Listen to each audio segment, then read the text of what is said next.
Welcome back to ♯ friends. आज आपके लिए लेकर आया नेशनल स्कॉलरशिप पोर्टल से रिलेटेड एक और नई अपडेट। दोस्तों ये अपडेट काफ़ी इंपॉर्टेंट है। मिनिस्ट्री ऑफ माइनॉरिटी अफेयर्स के जितने भी हमारे स्टूडेंट हैं उनके लिए एक छोटा सा अपडेट एनएसपी ने यहाँ पे प्रोवाइड कर दिया है। हालांकि ये सारे स्टूडेंट के साथ रिवर्ट नहीं हुआ है, लेकिन कुछ स्टूडेंट के साथ यहाँ पे फ्लैशबैक दी गई है। तो वो सारी चीज़ों का डिस्कशन करेंगे और वो कैसे सही होगा उसकी भी बारे में थोड़ी सी चर्चा करेंगे।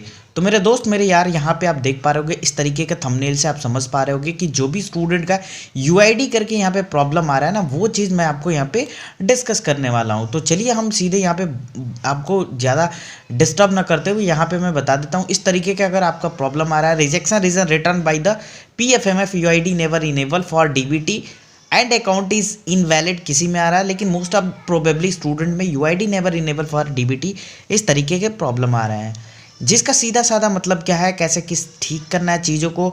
और ये लगभग हार्डली बोले तो 2 से 3 दिन की पहले की ये कहानी है। इसके पहले आप सभी का स्टेटस में कुछ इस तरीके के इश्यूज़ नहीं आते थे। अभी आप देख पा रहे हो कि इस तरीके के इश्यूज़ आ रहे हैं, कैसे सही करना है। सबसे पहले मैं आपको बता दूं, जैसे कि मैंने हर बार आपको बताया था, चाहे आप बायोमेट्रिक ऑथेंटिकेशन आप कॉलेज जाके या फिर किसी भी कैंप लगा हुआ था, बायोमेट्रिक ऑथेंटिकेशन किया, अगर मिनिस्ट्री ऑफ माइनॉरिटी अफेयर्स के स्टूडेंट है, डज नॉट मैटर कि ये इशू आपके साथ ना आए। ये इशू बिल्कुल अलग है। इसका मतलब सिर्फ और सिर्फ इतना ही है कि बायोमेट्रिक ऑथेंटिकेशन का मतलब ये है कि आप यहाँ पे रियल में एग्जिस्ट करते हो, इसलिए वो सारी चीज़ें यहाँ पे की गई हैं। बट अभी जो करंटली यहाँ पे ये इश्यूज़ आ रहे हैं वो क्या है, वो कैसे सही होगा, वो सारी चीज़ें मैं आपको प्रोसीजर बताता हूँ। यार देखो, ये UID never enable for DBT mode यहाँ पे जो है ना, वो UID मतलब होता है unique identification details never enable, कभी आपके इनेबल ही नहीं हुआ है फॉर DBT के लिए। मतलब जो भी आपने नेशनल स्कॉलरशिप पोर्टल पे अकाउंट दिया है, वो अकाउंट या तो इनवैलिड है, मतलब एग्जिस्ट नहीं करता है, या गलत है, या IFSC code it might be changes और समथिंग लाइक दैट, ओके। या फिर उसमें UID नेवर इनेबल, जो आपकी यूनिक आइडेंटिफिकेशन डिटेल्स है वो इनेबल नहीं किया गया है। अब सभी स्टूडेंट की यहाँ पे ये रहेगी कि सर हमारा DBT मोड लिंक है, हमने आधार कार्ड, KYC, पैन कार्ड सब कुछ बैंक में दिया है, फिर भी हमारा इस तरीके का इशूज़ क्यों है।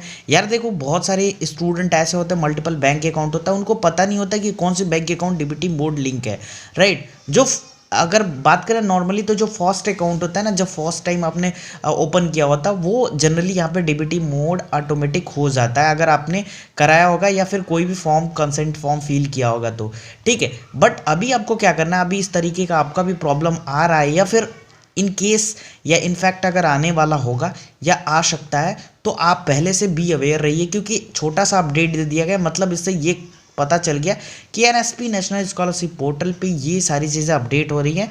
इट माइट बी चांसेस कि आपको पेमेंट यहाँ पे देखने को मिल सकता है, कब मिलेगा आई डोंट नो, बट यहाँ पे इस पे वर्क की जा रही है। इस थोड़ी सी चेंजेस, लिटिल बिट चेंजेस से ये सारी चीज़ें यहाँ पे क्लियर हो चुकी हैं। अब NSP की तरफ से एक ऑप्शन मिलता है, जैसे कि आप सभी स्टूडेंट पता कर सकते हो कि आपका बैंक अकाउंट UID लिंक है या नहीं। और अभी एट द एंड में मैं बताऊंगा कि ये प्रॉब्लम जो आपका दिख रहा है ना, UID never enable for DBT and account is invalid, ये वाली प्रॉब्लम आप कैसे सॉर्ट आउट कर सकते हो। अगर इन फ्यूचर अगर आपका नहीं आया है तो भी आप, अगर फ्यूचर में आता है ये प्रॉब्लम, तो कैसे सॉल्व कर सकते हो, तो बने रहिएगा अंतिम तक। देख सकते हो यहाँ पे आप एप्लीकेंट कॉर्नर के जैसे ही नीचे आओगे, स्कीम इन्फॉर्मेशन पे क्लिक करोगे, प्लस आइकन पे नीचे स्क्रॉल करोगे तो एक ऑप्शन मिलेगा, check bank account link to your Aadhaar number, ठीक है।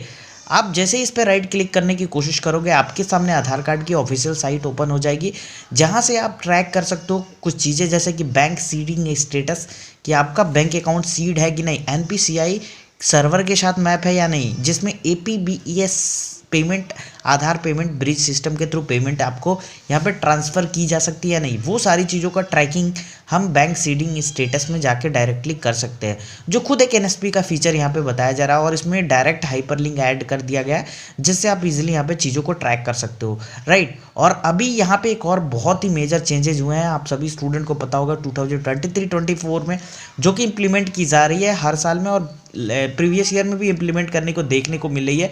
जैसे कि आप सभी स्टूडेंट के कंप्लेंट थे कि अकाउंट नंबर हमारा प्रिंट होकर नहीं आ रहा है हमारे नेशनल स्कॉलरशिप पोर्टल के जो भी रजिस्ट्रेशन कर रहे हैं। बट आपको मैं हार्डली यहाँ पे कहना चाहता हूँ, notice board for the student पे आप देखोगे तो ये मैसेज फ्लैश हो रहा है, account number is not required for scholarship at just disbursement is through NSP, scholarship will be bust directly into the account seeded bank account of the beneficiary.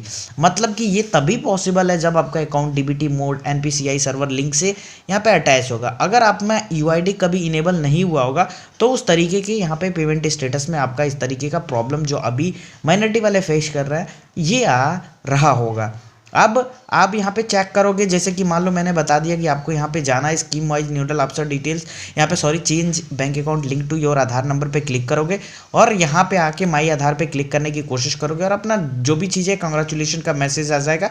फिर भी आपका ये प्रॉब्लम आ रहा है तो ये आप क्या कर सकते हो, पहले अपना देखो कि एक्टिवेट लिंक डेट कब है। ठीक है, तो हो सकता है कि एक्टिवेट लिंक डेट आपका पुराना हो या नया हो, तो उसके लिए आपको एक प्रॉपर स्क्रीनशॉट लेके एक मेल करना एनएसपी के हेल्प डेस्क, मिनिस्ट्री को भी आप रखना अपना सीसी में। ठीक है, और उसके बाद एक प्रॉपर मेल करोगे तो हो सकता है कि वो प्रॉब्लम आपका हट जाए। और हेल्प डेस्क पे भी आप बात कर सकते हो, वही लोग ये भी बताएंगे। ठीक है, तो कुल मिला के कहने का मतलब है कि अब बैंक अकाउंट का उतना इंपॉर्टेंस नहीं रहा बैंक अकाउंट में, क्योंकि मेजर यहाँ पे मिस्टेक होती थी स्टूडेंट के द्वारा, और कभी आईएफएससी कोड गलत, कभी अकाउंट नंबर गलत, और तमाम प्रकार की चीज़ें यहाँ पे रहती थी।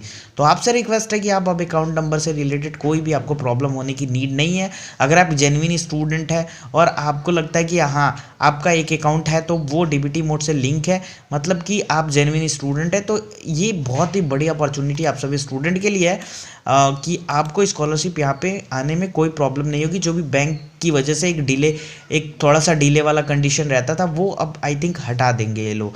ठीक है, लेकिन अभी जो स्टूडेंट के ये प्रॉब्लम आ रहे थे, ये इस तरीके के आ रहे हैं, उनके लिए अभी क्या करना होगा, यूआईडी आपको इनेबल कराने के लिए यहाँ पे बताया जा रहा कभी इनेबल हुआ ही नहीं, तो इसको इनेबल कराने के लिए हमारे पास एक फॉर्म है, जैसे कि पीडीएफ फॉर्म है। अब स्टूडेंट कहोगे कि ये आधार सीडिंग प्रोसेस कैसे होगा, ये पीडीएफ सर आपको कहाँ से मिलेगी, हमको कहाँ से मिलेगी। तो यार आप देख सकते हो, जैसे कि चैनल का नाम को आपको पता ही है सॉर्ट्रिक साइंस, इसी तरह आप टेलीग्राम में सर्च करोगे सॉर्ट्रिक साइंस, तो सॉर्ट्रिक साइंस में एक हमारा एक टेलीग्राम चैनल भी आपको मिल जाएगा। वहाँ से जैसे वहाँ पे आओगे तो वहाँ पे आने के बाद से आपको वो ये पीडीएफ मैं वहीं पे डाल दिया हूँ, ऑलरेडी पहले से ही डला हुआ है, तो आप जाके वहाँ से ये चीज़ें ले सकते हो। नीचे स्क्रॉल करोगे सारी डिटेल्स लिखिए किस तरीके से यहाँ पे ये चीज़ें वर्क करती है, कैसे काम करता है, क्या क्या एनपीसीआई के वर्क होते हैं।